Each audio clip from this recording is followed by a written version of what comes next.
जो विश्वास जी सीधे आपके पास आते हुए, ठीक है जो विश्वास जी, विरोध किस बात को लेकर? 24 का चुनाव है, उसके ठीक पहले एक बड़ा मुद्दा लग गया है क्या विपक्षी दलों के पास? बार बार बीजेपी की ओर से कहा जा रहा है, सुधांशु जी भी जिसका जिक्र कर रहे हैं, कि वो सिर्फ एक भवन है, उस भवन का उद्घाटन किया जा रहा है। भवन के उद्घाटन को लेकर इतना ज्यादा विरोध क्यों? चित्रा जी, पहली बात तो ये है कि देखिए, ये जो भवन है, ये शिलान्यास जब हुआ है तो नरेंद्र मोदी जी खुद बैठ के वहां पर शिलान्यास के प्रोग्राम उन्होंने किया है। ना कोई ऑपोजिशन पार्टी को बुलाया है, ना किसी को बुलाया, ना राष्ट्रपति को बुलाया। आज उद्घाटन होने जा रहा है, आज भी उन्होंने राष्ट्रपति को बुलाना उन्होंने नहीं समझा कि सही है। आज अगर आप आर्टिकल 79 जो सुप्रिया जी भी बता रही थी, अगर आप देखेंगे तो वहां पर साफ साफ लिखा है, there shall be a parliament for the union which shall consist of the president and two houses to be known as respectively as the council of state and the house of the people। तो आज ना राज्यसभा, आज parliament, ये लोकसभा दोनों और president, ये तीन मिला के होते हैं एक भवन का स्ट्रक्चर। तो भवन हो गया, इसका मतलब आप राष्ट्रपति को नहीं बुलाएंगे।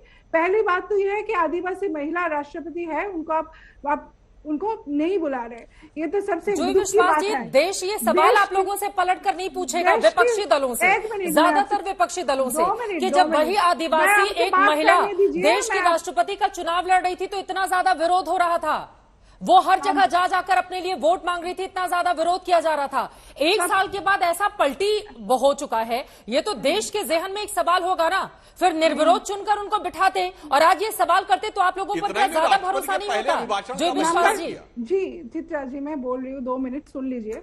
दूसरी बात, अगर ये जो हम लोगों ने, दीदी ने कभी महिला को अपमान नहीं किया, उन्होंने महिला को हमेशा सम्मान किया है। राष्ट्रपति द्रौपदी मुर्मू भी बंगाल में जब आई थी, उनको पूरा सम्मान के साथ, यहाँ पर अब देखिएगा उनके लिए अलग से प्रोग्राम वेस्ट बंगाल गवर्नमेंट की तरफ से किया गया था।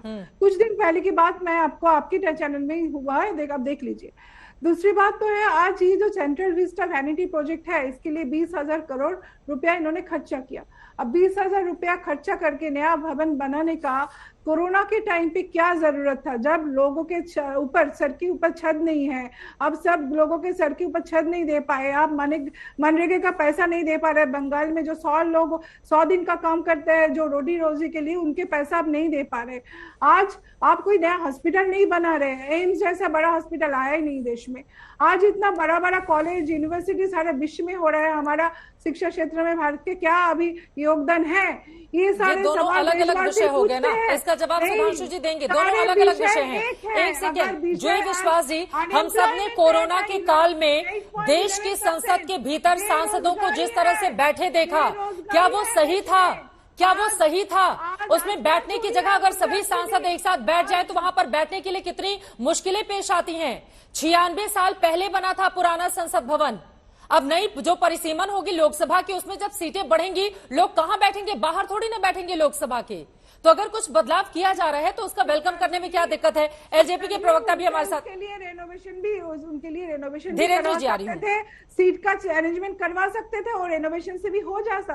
20,000 करोड़ रुपया एक नया सेंट्रल खर्च करने के मतलब है, आप इन्फ्लेशन रेट कंट्रोल नहीं कर पा रहे देश में। आप सपोर्ट कर रहे हैं जो विश्वास की बातों पर जवाब दीजिए, ठीक है। आप बेरोजगारी पे काम नहीं कर रहे, पार्लियामेंट में बोलने नहीं देते, ठीक है। नया भवन का क्या जरूरत है? पार्लियामेंट में बोलने नहीं देते हैं तो नए भवन का क्या रोल है? ठीक है जूही जी, इसका जवाब धीरेन्द्र जी से ले लेती हूँ। धीरेन्द्र जी, मैं टीएमसी के प्रवक्ता को जवाब देना चाहता हूँ और सवाल भी पूछना चाहता हूँ कि वर्तमान के उपराष्ट्रपति जी धनखड़ साहब को चांसलर के पद से बंगाल में इनके मुख्यमंत्री ने हटा दिया था और इनकी पार्टी ने, तब उनका इन्होंने असम्मान किया था या अपमान किया था? ये बेवजह की बातें, लोकतंत्र के मंदिर का यह अपमान है।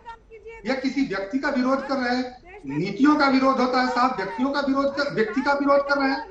और ऐसे कई उदाहरण आपके चैनल पर भी देखने को दोनों लोग बोलेंगे साथ में, समझ में नहीं आ रहा। अभी मुझे बोलने दीजिए, मेरा वक्त जब आया तो मुझे बोलने दीजिए प्लीज। सुधांशु जी ने और आपके चैनल ने, दोनों ने सारी बातें कह दी, लेकिन बंगाल में इसी धनखड़ साहब को चांसलर के पद से हटाना सम्मान की बात थी कि अपमान की बात थी? और इन लोगों के पास, विपक्ष के पास कोई मुद्दा नहीं रह गया चित्रा जी। अब ये मोदी जी के सूट पर, चौकीदार पे, 56 इंच के सीना पे, सिर्फ मोदी जी की आलोचनाओं पर इन लोगों की राजनीति रह गई है। ऐसे करके कोई देश में लोकतंत्र बचाने का प्रयास होता है क्या? ये लोकतंत्र के मंदिर का अपमान नहीं है क्या? एक तरफ विदेशी धरती पर हमारे प्रधानमंत्री जी के वाहवाही हो रही है, दूसरे तरफ आप कह रहे हैं विदेशी धरती पर जाके कि लोकतंत्र खतरे में है, और जब लोकतंत्र के मंदिर का उद्घाटन हो रहा उस समय आप ये करेंगे तो वो करेंगे, तो इनसे करवाना चाहिए। ऐसे कई उदाहरण है। छत्तीसगढ़ में सोनिया जी और राहुल जी किस हैसियत से वहां पे उद्घाटन किया था विधान भवन का, तो ऐसे तो कई उदाहरण है। और आज जो मजबूत एक प्रधानमंत्री है, निश्चित तौर पर जो मजबूत आदमी होते हैं, इतिहास उन्हीं की बनी है और बनती भी रहेगी। मैं ये संसद भवन बनने का प्रस्ताव आदरणीय मनमोहन सिंह जी का था।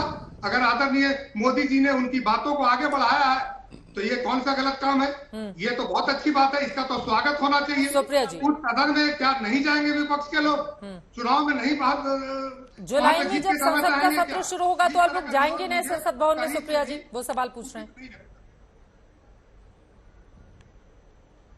उनके सवाल का मैं जवाब दूंगी, लेकिन लगातार यहां पर झूठ बोलने का काम किया गया, उसका मैं संशोधन कर देती हूं। आपके दर्शकों को भी थोड़ी जानकारी मिलनी चाहिए तथ्यात्मक रूप से, व्हाट्सएप के फॉरवर्ड से नहीं।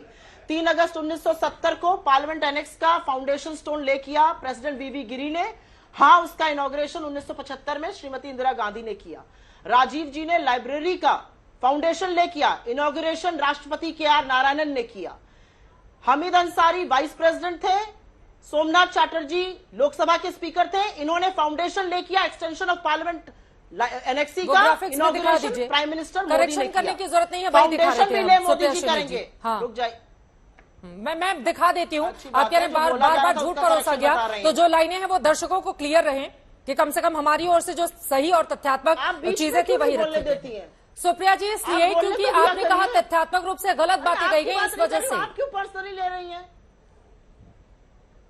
बिल्कुल तथ्यात्मक रूप से गलत बात बीजेपी ने कही। उद्घाटन और शिलान्यास दोनों अलग अलग बात है सुप्रिया जी, इतना नाराज होने की गलत ये बताते हैं। अब समय हमारे पास है नहीं, मुझसे लड़ने के लिए सदन का आप बीच में मत टोकिए। हाँ ठीक है, बोल लीजिए। आपके साथ दिक्कत क्या है ना, जब बोलने लगो तो आप बीच में टोकने लगती है। आप अपने ऊपर काहे ले रही हैं? मैं तो बीजेपी को बोल रही हूं, आप क्यों टची हो रही हैं? राजस्थान के भवन का इनॉग्रेशन के.आर. नारायणन जी ने किया। गुजरात में नीलम संजीव रेड्डी जी ने इनॉग्रेशन किया, स्टोन रखा था। शारदा मुखर्जी जी ने, राज्यपाल जी ने इनॉग्रेशन किया। ये कहा के ये लोग तथ्य लेकर आते हैं झुट्टे। असली बात यह है कि इतिहास इमारतों से नहीं, इरादों से बनता है। और आपको इतिहास बेरोजगारी के लिए, भुखमरी के लिए, महंगाई